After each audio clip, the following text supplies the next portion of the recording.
What if your unhappiness didn't come from big failures, but from the 1,000 tiny compromises you make every day? The small promises you break to yourself, the moments you say yes when you mean no. Carl Jung warned us, what you ignore in yourself doesn't disappear, it grows stronger in the dark. Jung described the shadow as the parts of us we deny, reject, or overlook. But the shadow rarely storms in with chaos. It whispers. Every time you say, "I'll do it tomorrow," that's a whisper. Every time you reach for your phone instead of facing an uncomfortable feeling, that's a whisper. These whispers are tiny, but together, they shape the story of your life. The true nature of self-sabotage is rarely understood, for it does not announce itself with the thunder of a storm or the sudden violence of an earthquake. It is not a singular, cataclysmic event that shatters your life in an instant. Instead, the shadow, that hidden continent within our own psychological world, operates with a far more insidious and patient strategy. It doesn't orchestrate grand theatrical disasters that you can easily identify, rally against, and overcome. Its method is far more subtle, more pervasive. The shadow's primary tool is normalization. It works by a slow, almost imperceptible process of acclimation, making the architecture of your own self-destruction feel not like a prison, but like home. It whispers that the path of least resistance is the wisest course, that your comfort zone is a fortress to be defended, not a boundary to be expanded. It reframes apathy as peace and procrastination as prudence. This is its genius and its terror. It doesn't force you into a cage, it convinces you to build one, bar by bar, and to call it sanctuary. It sabotages you by making the slow erosion of your potential feel entirely, comfortably, and devastatingly normal. Consider the mechanism of this normalization. It begins with a single, seemingly insignificant decision. Skipping the gym just this once. It's a small compromise. The body will not transform overnight from this single act of neglect. The muscles will not atrophy. The stamina will not vanish. It feels inconsequential, a harmless deviation from the plan. Or consider eating one unhealthy snack.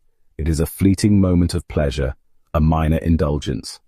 In the grand ledger of your health, its entry is so small as to be almost invisible. It doesn't matter, you tell yourself. And in a strictly literal, isolated sense, you are correct. One missed workout is not a lifestyle of sloth. One bag of chips is not a diet of poison. The shadow thrives in this gray area of the seemingly insignificant. It encourages you to analyze each decision in a vacuum, divorced from the past and disconnected from the future. It wants you to see the single drop of water, not the eventual erosion of the stone. It wants you to focus on the individual grain of sand, not the slow, inexorable shifting of the entire dune. This is the first lie, that any action can truly be isolated. Nothing we do is ever truly a single event. Every choice is a vote cast for the person you are becoming. Every small compromise is a loosening of the standards you hold for yourself. But the shadow is a master of patterns, and it understands the profound power of accumulation. It knows that when you say the words, "it doesn't matter," often enough, you're not merely making a series of isolated choices. You are performing a ritual. You're practicing a belief system. You are forging a habit, and in doing so you are laying down the neural pathways of a new identity. What begins as a rare exception soon becomes a frequent occurrence. What was once a conscious, slightly guilty compromise becomes an unconscious, automatic reflex. The phrase, "it doesn't matter," becomes a mantra of mediocrity, and through this slow, steady repetition, you create a lifestyle. A lifestyle not defined by overt failure, but by the conspicuous absence of striving. A lifestyle where the snooze button is hit more often than not, where the difficult conversation is always postponed until tomorrow, where the book remains unread, the project remains unstarted, and the dream remains a distant, hazy fantasy. This lifestyle is a fortress built from a million tiny bricks of avoidance, and the mortar that holds it all together is the quiet, pervasive belief that none of it, individually, really matters. This descent into a normalized state of self-neglect is a flight from something terrifying, the vast, untamed wilderness of our own inner world. The psychoanalyst Carl Jung observed this phenomenon with piercing clarity. He wrote, "People will do anything, no matter how absurd, to avoid facing their own soul." This is one of the most profound and unsettling truths about the human condition. We will construct elaborate distractions, chase fleeting pleasures, immerse ourselves in trivial dramas, and cling to rigid ideologies. We will work ourselves to the point of exhaustion in jobs we despise, or numb ourselves with endless entertainment, all to create a constant stream of noise. And the purpose of this noise is to drown out a single quiet voice, the voice of the soul, which asks the most challenging questions. Are you living authentically? Are you fulfilling your potential? Are you being true to the deepest part of yourself? Facing one's soul means confronting one's own shadow. It means looking squarely at your fears, your inadequacies, your regrets, and the parts of yourself you have disowned. It is a journey into the dark, and most people, understandably, would rather stay on the brightly lit, well-trodden path of distraction, no matter how unfulfilling it may be. The absurdity Jung speaks of is the great irony of our lives. We expend enormous amounts of energy avoiding the very work that could lead to genuine peace and fulfillment. And so, the vibrant, thriving ecosystem of a happy life does not usually perish in a sudden fiery explosion. It doesn't die in a single dramatic moment of tragedy that you can point to and mourn. No, happiness, fulfillment, and a sense of purpose. These things most often die from 1,000 small cuts. Each cut is a tiny wound, barely noticeable on its own. A moment of inauthenticity to please someone else. A promise to yourself broken without a second thought. A small act of cowardice when courage was needed. A moment of cynical dismissal when wonder was possible. Each one is a pinprick, a minor abrasion on the soul. You feel a brief, faint sting, and then you move on, telling yourself it was nothing. But the cuts accumulate. They bleed your vitality, drop by drop. They dull your senses, making the world seem less vibrant, less meaningful. They slowly sever your connection to your own core values, until you can barely remember what they were. Over time, the cumulative effect of these 1,000 cuts is not a scar, but a deep and pervasive numbness. You look at your life and wonder why you feel so empty, so disconnected, failing to see that you have allowed your own happiness to bleed out, one tiny self-inflicted wound at a time. What does one of these cuts look like in the day-to-day? It looks like one more lie to yourself, the most common and corrosive lie of all. I'll start next week. This phrase is the shadow's favorite lullaby. It soothes the immediate anxiety of inaction with the false promise of future virtue. It allows you to enjoy the comfort of stasis while maintaining the illusion of intention. Next week, the diet begins. Next week, the resume gets updated. Next week, the apology is made. But the shadow knows that next week is a mythical land that never arrives. It is a perpetual horizon that recedes as you approach it. Each time you utter this phrase, you administer another cut. You weaken the integrity of your own word. You teach yourself that your commitments are negotiable, that your future self is a beast of burden who will carry the weight of today's lethargy. Another cut is one more sacrifice of authenticity. It's the forced laugh at a joke you find offensive. It's swallowing your opinion to avoid a ripple of disagreement. It's presenting a carefully curated, agreeable version of yourself to the world, while the real you, with all its messy, inconvenient, and beautiful truths, is locked away. Each of these acts is a betrayal, a small death. It is the slow, methodical dismantling of the self. In the face of the quiet desperation that this lifestyle creates, the natural human tendency is to look for blame. Many people become experts at cataloging the external circumstances that hold them back. An unfair boss, an unsupportive family, a difficult economy, a society that doesn't understand them. The list of grievances can be long and detailed, and it serves as a comforting narrative, a story in which they are the noble victim of an unjust world. But Jung insisted on a more radical and empowering form of responsibility. He argued that the greatest and most inescapable prison is not the one imposed by external forces, but the one we meticulously build for ourselves, inside our own minds. The bars of this prison are forged from our excuses. The walls are built with our limiting beliefs. The lock on the door is our fear of the unknown. We are both the prisoner and the warden, holding the key in our own hand, yet refusing to use it because the freedom on the other side of the door is more terrifying than the familiar confinement within. To dismantle this prison, one must first acknowledge that they built it. They must face their soul, embrace their shadow, and begin the painful process of healing those 1,000 cuts, one by one. So how do you break the shadow's grip? How do you loosen the hold of that unseen current that so often pulls you away from the person you intend to be? The grip isn't a sudden clamp. It's a slow, creeping vine.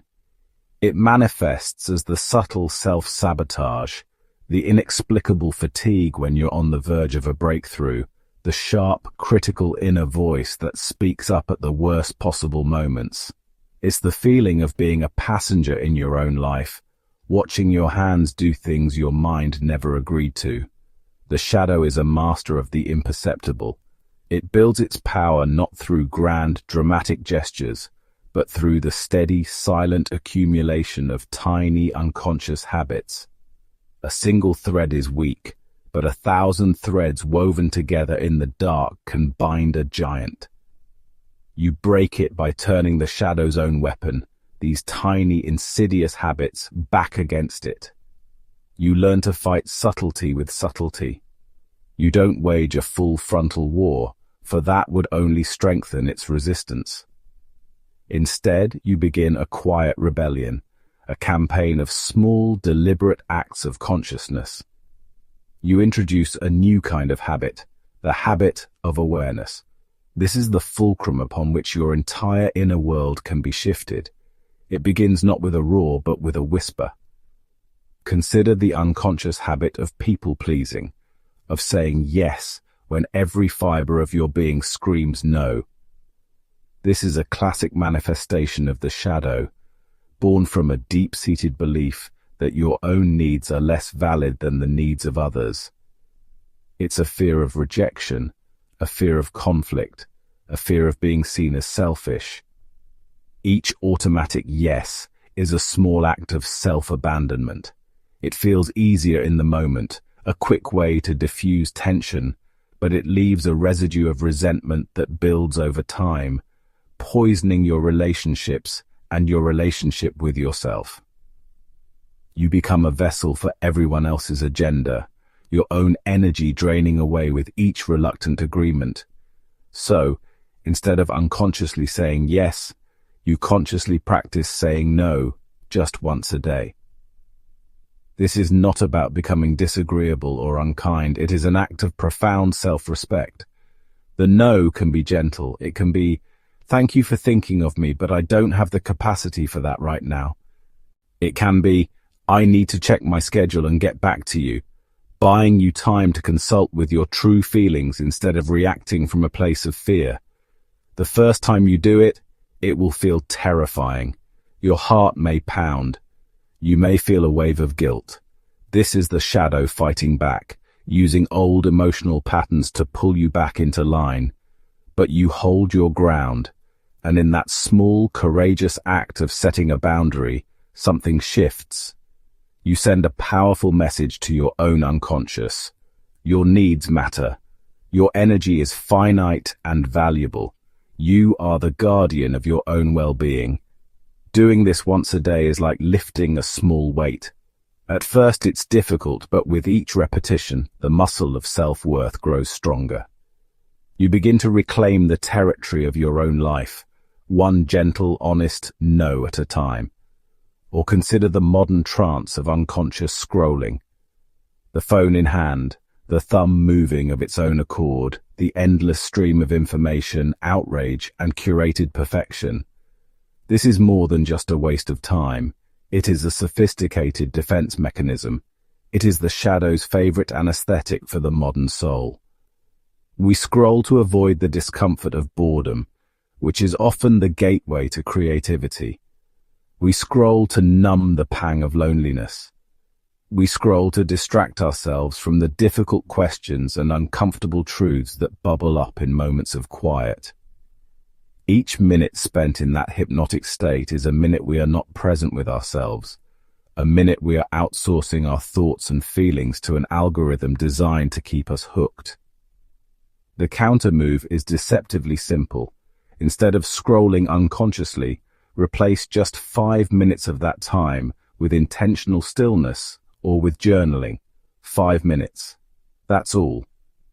Stillness doesn't mean achieving a perfect state of zen.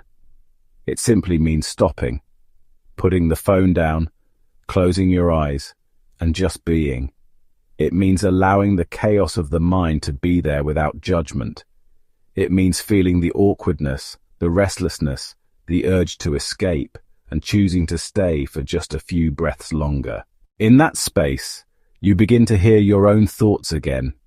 You begin to feel your own body. You meet yourself. Journaling, in turn, is an active dialogue with the deep. It's a way to take the tangled knots of thought and feeling from inside your head and lay them out on the page. You don't need to write a masterpiece. You can simply ask, what am I feeling right now?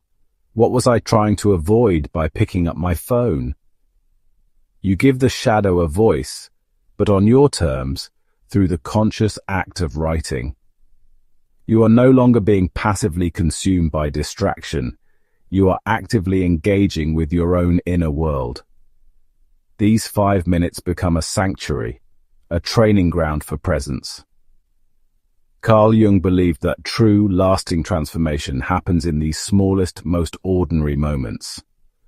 Our culture is obsessed with the myth of the dramatic awakening, the lightning bolt of insight, the mountaintop epiphany that changes everything in an instant. But Jung knew that such events are rare and often fleeting. The real work, the alchemical work of integrating the shadow, is a quieter, more humble process. It is not about a sudden, blinding light, but about the gradual dawn of consciousness in the landscape of your daily life. It is the slow, patient work of daily integration.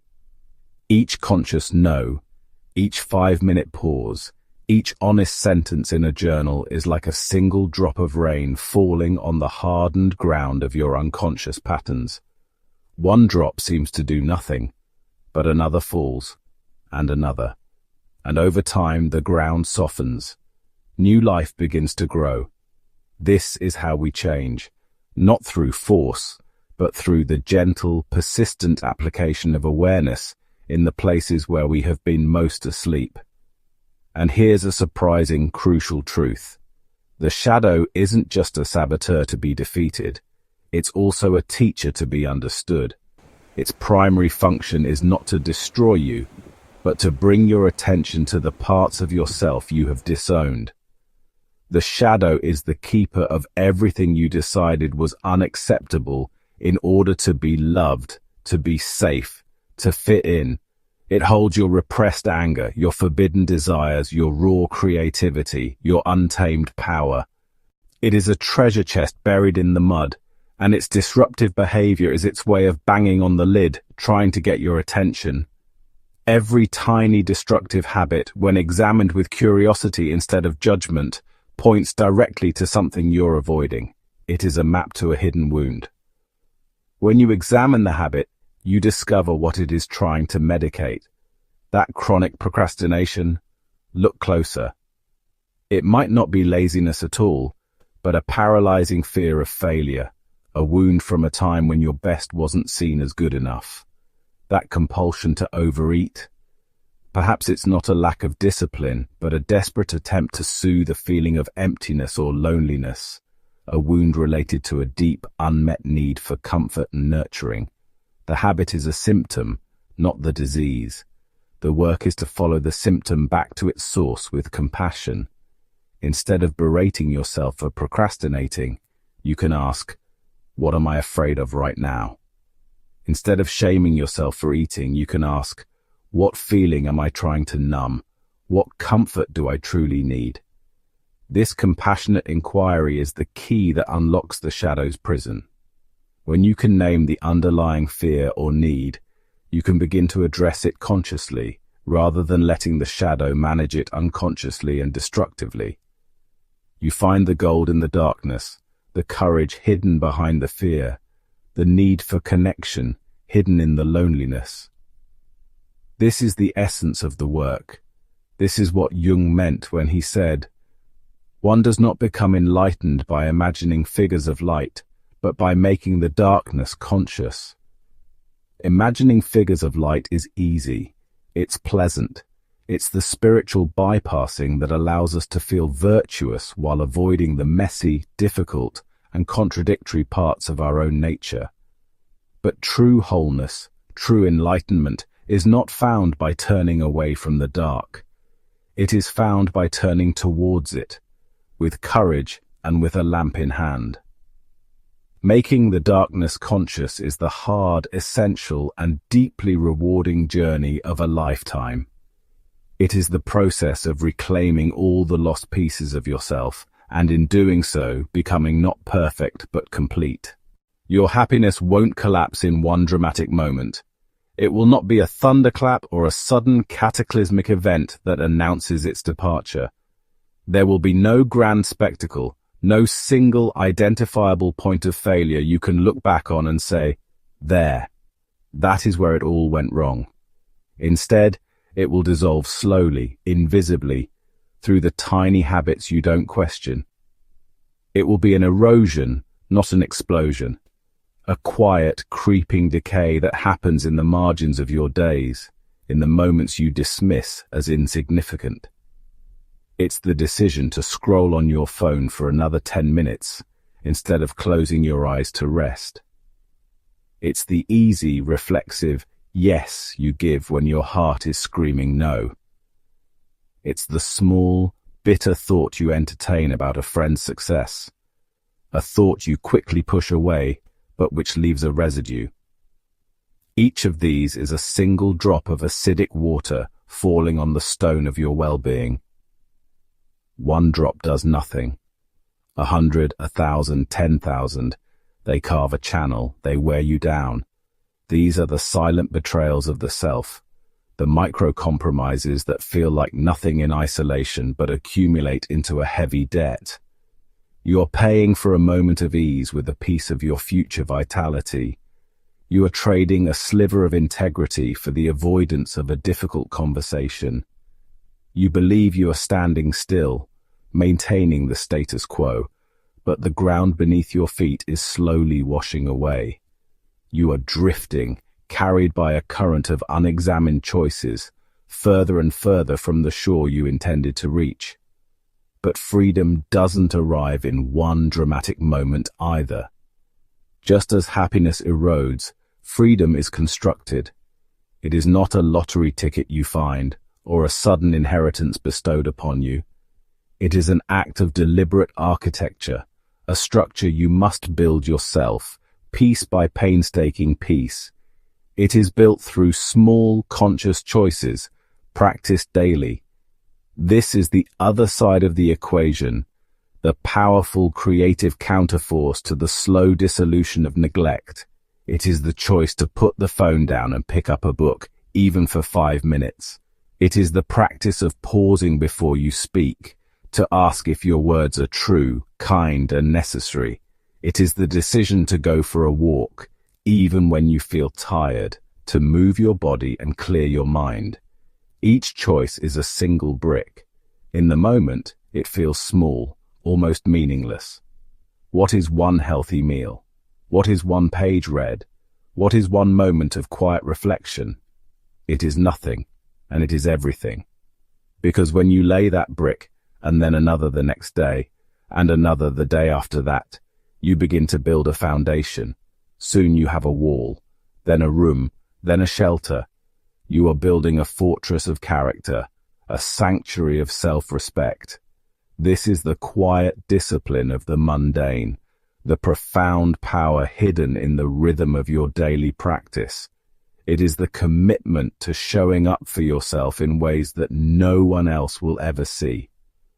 The great psychologist Carl Jung once said, "Until you make the unconscious conscious, it will direct your life and you will call it fate." This single sentence holds the key to understanding the two paths we've just described. The path of slow dissolution is the path of the unconscious. It is the life directed by forces within you that you have not yet met. Think of your mind as the vast, deep ocean. Your conscious awareness, the part of you that thinks, plans, and makes decisions, is like a small boat sailing on the surface.